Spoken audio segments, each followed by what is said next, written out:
நீங்கள் இங்கே வந்தது தன்னை உணர்வதற்கு தான். அதாவது இறைவனை உணர்வதற்கு தான் வந்திருக்கீங்க. என்ன ஒன்று, வந்த வழியில் வழி மாறி மாட்டிக்கிட்டீங்க. அந்த வழி மாறி மாட்டின விஷயத்தில் முக்கியமான விஷயம் என்ன கேட்டிங்கன்னா, உங்களுடைய வேலை சம்பந்தப்பட்ட விஷயம்.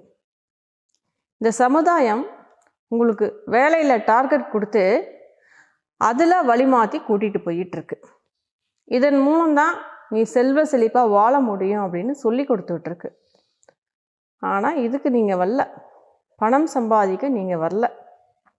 நீங்கள் இறைவனை உணர்வதற்கு தான் வந்திருக்கீங்க. வேலை செய்வது தவறில்லை.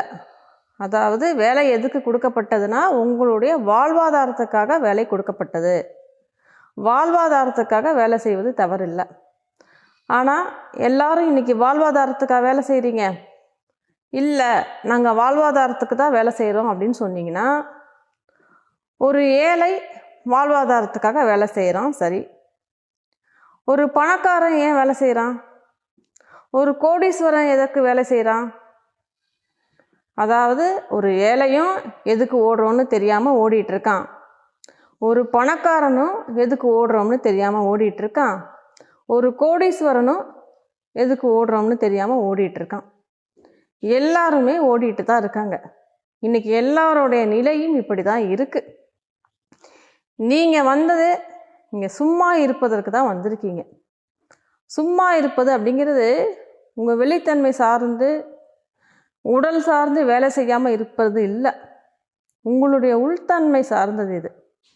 உங்களுடைய மனம் அமைதியடைந்து, மனசு எந்த ஒரு சஞ்சலமும் இல்லாமல், எந்த ஒரு கூச்சல் குழப்பமும் இல்லாமல், எந்த ஒரு கற்பனையும் இல்லாமல், எந்த ஒரு சிந்தனையும் இல்லாமல், எந்த ஒரு எண்ணமும் இல்லாமல் உங்களுடைய உணர்வில் நிலை பெறுவது தான் சும்மா இருப்பது அப்படிங்கிறது.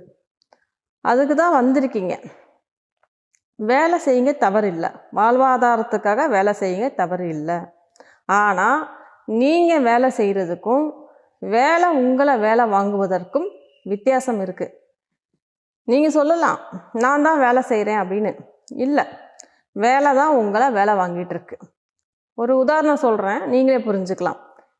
நீங்கள் இப்போ வேலையே இல்லாதப்ப உங்களால் சும்மா இருக்க முடியுமா சொல்லுங்கள்? ஒன்று டிவி பார்க்குறீங்க, இல்லை ஃபோன் பார்க்குறீங்க, இல்லை நியூஸ் பேப்பர் பார்க்குறீங்க, இல்லை சிஸ்டத்தில் உட்காந்துருக்கீங்க, இல்லை ஃபோனில் மணிக்கணக்காக யார்கிட்டையாவது பேசிகிட்டு இருக்கீங்க. இப்படி தான் எது பின்னாலையாவது ஓடிட்டுருக்கீங்க. இப்படி எல்லாத்துக்கும் அடிமையாகி உங்களுடைய அமைதியை கெடுத்து, உங்களுடைய ஆனந்தத்தை கெடுத்து, உங்களுடைய ஆரோக்கியத்தை கெடுத்து, உங்களுடைய நிம்மதியை கெடுத்து வாழ்க்கையவே ஒரு நரகமான சூழ்நிலைக்கு கொண்டு வந்திருக்கீங்க. ஆனால் வாழ்க்கையே சொர்க்கமாக மாறி அமைதியும் ஆனந்தத்தில் நிலை பெறக்கூடிய தன்மை உங்களுக்குள்ளதாக இருக்குது. நீங்கள் வழி மாறி ஓடிட்டு இருக்கனால தான் இது அத்தனையும் தவற விட்டுட்ருக்கீங்க. அதனால் முதல்ல உங்களை நோக்கி திரும்புங்க.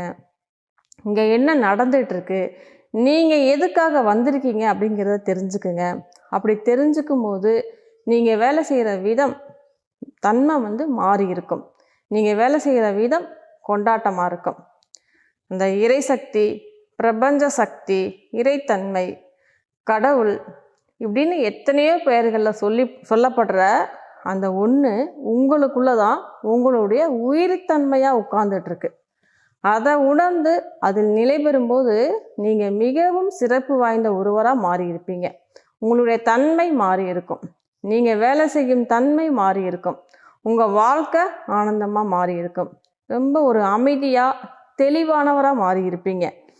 அதனால் நீங்கள் வந்தது உங்களை உணர்வதற்குத்தான், அதாவது அந்த இறைவனை உணர்வதற்குத்தான் வந்திருக்கீங்க அப்படிங்கிறத தெரிஞ்சு உங்களில் நிலை பெறுங்க.